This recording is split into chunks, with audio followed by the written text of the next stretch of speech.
Quem de nós não teve o desejo de comprar ou comprou um veículo, por exemplo, e foi financiar? CDC ou leasing? Quase sempre uma dúvida. Mas algo em comum entre os dois contratos, as letras bem pequenas. Grande maioria das pessoas nunca lê um contrato na aquisição de um veículo de um financiamento. O que há por trás disso? Bom, nós vamos conversar agora com o autor do livro Mãos ao Alto, Isto é um Empréstimo, Guia de Defesa Pessoal contra o Abuso dos Bancos. Nós vamos conversar com o Rodrigo Martins Barbosa. Doutor Rodrigo, boa tarde. Boa tarde, Gilson. Boa tarde aos ouvintes da CBN. Bom, o título do livro do senhor é extremamente sugestivo. Mãos ao alto. Que assalto é esse, doutor?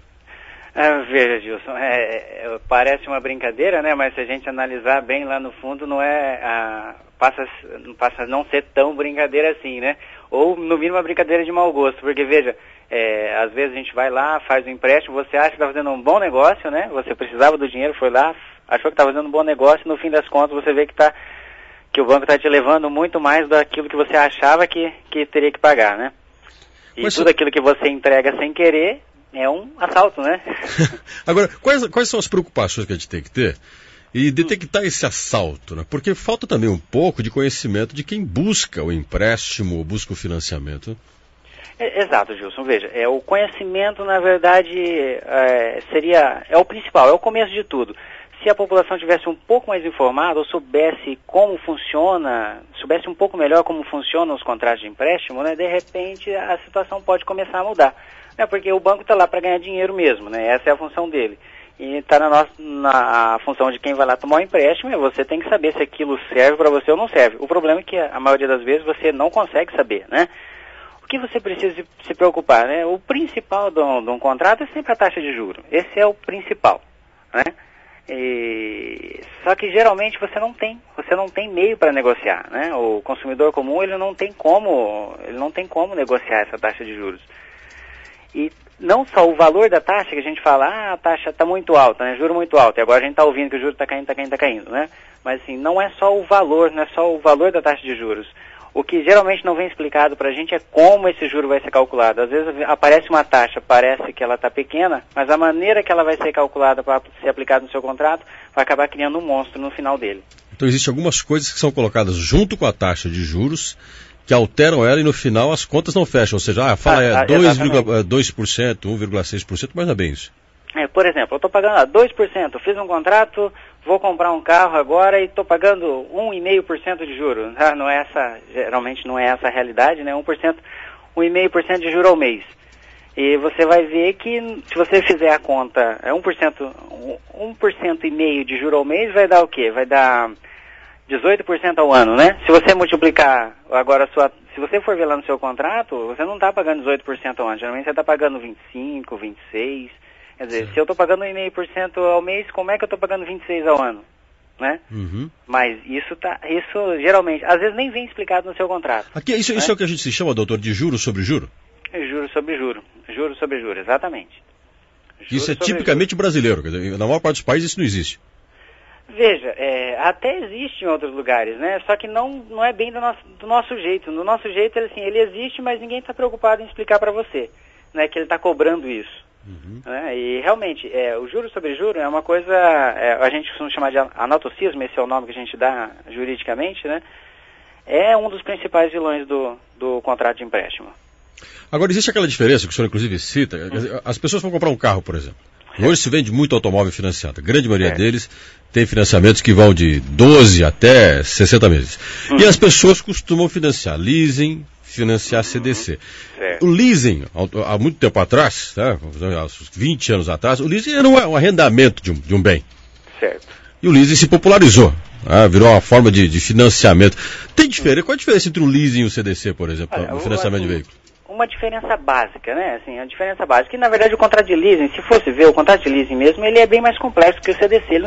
O objetivo dele não era para estar financiando o carro para aquela pessoa que estou comprando um carro para usar como meio de locomoção, para ir para a escola, para ir para a igreja, para sair passear. Não é esse tipo, não seria esse o objetivo, né? Mas hoje acabou virando, né? Então, a diferença básica qual que é? Que no CDC, assim, estou falando sem nenhum rigor técnico, já que o objetivo até do lado do livro era falar sem juridiquês, né, para o consumidor comum. No CDC, basicamente, no crédito direto, o banco te empresta o dinheiro. O banco é dono do dinheiro e não do bem. É claro que o bem vai ficar lá como uma garantia, né? Mas o banco é dono do dinheiro. Então, independente do que acontecer com o bem, por exemplo, o seu carro, você continua lá com aquela dívida, né? Estando usando o carro ou não estando usando o carro. Com o leasing é um pouco diferente, porque no leasing o banco é o dono do bem e não o dono do dinheiro. Ele não está te emprestando dinheiro. Na verdade, no leasing o banco foi lá, comprou o carro e te alugou o carro, é mais ou menos isso. E te oferece uma opção de compra, que geralmente por lei você teria direito de ter essa opção de compra no final do contrato, né? Mas geralmente essa opção nem é explicada nem oferecida para o consumidor, né? Agora, por exemplo, se uma pessoa, de repente, tem problemas, e muitos brasileiros estão passando por isso. Não consigo mais pagar o meu financiamento do veículo. Tem um veículo financiado em 48 vezes, paguei até a 26ª parcela, não consigo mais. Aí, claro, no CDC você perde o veículo e ainda fica devendo. No leasing também, porque muitas pessoas vão entregar o carro, vão tentar fazer uma negociação com o banco, entregam o carro e o banco ainda fala, tudo bem, o carro vai valer tanto no mercado, por um leilão e tal, mas você ainda tem tanto para pagar. Como é que funciona isso? Veja, no CDC é mais ou menos isso mesmo, né? Como o banco te emprestou o dinheiro, você tem que pagar o dinheiro, né? Então você devolveu o bem, a dívida ainda está lá, vendeu o bem por um valor mais baixo, o restante da dívida ainda é sua. Agora no leasing não é bem assim, por quê? Quando geralmente a pessoa vai pagando para o banco duas coisas ao longo do contrato. Uma coisa é a conta-prestação, que seria mais ou menos isso, é o aluguel que ele está pagando pelo veículo. Ali está a remuneração, o lucro do banco, tudo que o banco acha que deve ganhar está ali dentro. E a outra parte, geralmente uma outra parte da parcela é o quê? Aquilo que vem nos contratos escritos como VRG. Né? Aquilo lá é mais ou menos a sua opção de compra, aquilo lá é o valor que você realmente está pagando pelo bem. Como você no leasing é tipo um aluguel, né, uma espécie de aluguel, quando eu devolvo o bem, eu não vou mais usar o bem, não vou mais usar o carro. Se eu não vou mais usar, eu não tenho que pagar mais nada. Né? Eu pago enquanto estou usando. Devolvi, não pago mais nada. Essa que é a grande diferença do leasing, né? E aí aquele VRG, o VRG que na verdade o banco considera uma outra coisa, mas na realidade aquilo é a minha opção de compra que eu estou pagando, que é o valor que eu estou pagando para realmente ter a propriedade do bem, aquilo lá, se eu não vou mais ter o bem, se eu devolvi, quer dizer, não vai mais ter opção de compra. Aquele valor eu tenho, inclusive, direito a receber de volta. O que ninguém praticamente sabe disso. Praticamente ninguém sabe disso e o banco aproveita, claro, o banco não vai contar pra gente, né? O banco não vai contar. Agora, tem um outro dado importante que é o Código de Defesa do Consumidor. Certo. Tem muita gente também, que é o chamado caloteiro de plantão, ele já sabe que tem certas possibilidades de dever e nunca pagar. Mas também existem mecanismos de cobrança. Essa discussão eterna de quem deve, quem tem para receber. Deve-se ter mudanças nesse código? Ou seja, existe alguma maneira, num país em que nós estamos tendo um superendividamento, de tentar resolver esse problema do brasileiro cada vez mais endividado? Olha, veja, Gilson, o problema do superendividamento a gente não vai resolver só com lei, tá? Não resolve só com lei, porque na verdade é uma questão de cultura mesmo.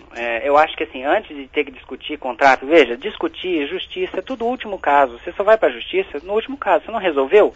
Aí a justiça está lá para te socorrer, mas ela é o último caso.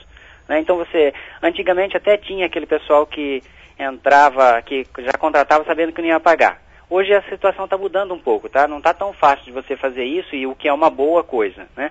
Mas o superendividamento, a primeira coisa que muda é a questão de cultura. A pessoa tem que saber até onde que ela vai poder assumir uma obrigação financeira, né? A melhor forma de você evitar um abuso bancário é você não contratar um serviço. O certo é você estar lá poupando para comprar aquilo que você precisa à vista. Essa é a melhor forma. Nem sempre você pode fazer isso. Para os casos que a pessoa não pode fazer, ou às vezes ela não tem discernimento do que ela está pagando, que é o caso da maioria dos consumidores comuns, não sabe realmente o que ela está pagando, então não sabe qual é o impacto, não tem condição de saber qual é o impacto real que vai ter no orçamento dele, esse contrato bancário. Por isso que vai ter se está querendo fazer essa alteração no Código de Defesa do Consumidor. Na verdade, não vai ter, as alterações que estão sendo propostas, né, elas não têm a ver com esse mecanismo do devedor intencional, né? Na verdade é para proteger mesmo o consumidor que não tem condição. As principais alterações são mais ou menos naquilo que tem relação com o contrato bancário. Tem previsão para não se permitir que a parcela de um financiamento seja superior ao mínimo que a pessoa precisa para manter subsistência. Por exemplo, vai lá um aposentado, ganha um salário mínimo e vai emprestar R$300, não tem condição, vai sobrar o que para ele viver, né? Então tem a previsão de se reduzir o valor dessa parcela. Uma outra coisa é regular, uma das outras alterações interessantes é aquela questão do dia de arrependimento. Hoje a pessoa compra uma coisa à distância, ela tem 7 dias para se arrepender, né, e devolver de volta. Só que às vezes a pessoa comprou financiado. Você devolve o bem, mas o financiamento está feito. E aí para você cancelar esse financiamento é uma dor de cabeça sem tamanho. Se essas mudanças forem aprovadas, hoje você entregou o bem de volta, o financiamento já está cancelado automaticamente. Essas são algumas das alterações. E a outra é a previsão de uma conciliação judicial da iniciativa do devedor. Por exemplo, estou devendo demais, não consigo pagar mais ninguém. Vou lá, mais ou menos assim, né? Vou lá no juiz e falo, seu juiz, não consigo mais pagar ninguém. Chama meus credores e vamos fazer um plano para eu pagar dentro da minha possibilidade. O juiz chama todo mundo, obriga todo mundo a sentar e daí é definido um plano para ele pagar, respeitando aquele mínimo que ele precisa usar para a sobrevivência dele. Senhor Rodrigo Martins Barbosa, muito obrigado pela sua entrevista aqui à CBN. Eu que agradeço, Gilson, a oportunidade, estamos sempre à disposição. Conversei com o advogado Rodrigo Martins Barbosa, autor da obra Mãos ao Alto, Isto é um Empréstimo. É um guia de defesa pessoal contra o abuso dos bancos. É um material com 256 páginas que, segundo Martins Barbosa, ajuda a orientar um pouco o consumidor na hora de fazer empréstimos, um leasing, financiamento, e orientá-lo também para poder discutir com o seu credor qual é a forma, às vezes, de romper, né, a relação de empréstimo e tentar negociar as dívidas.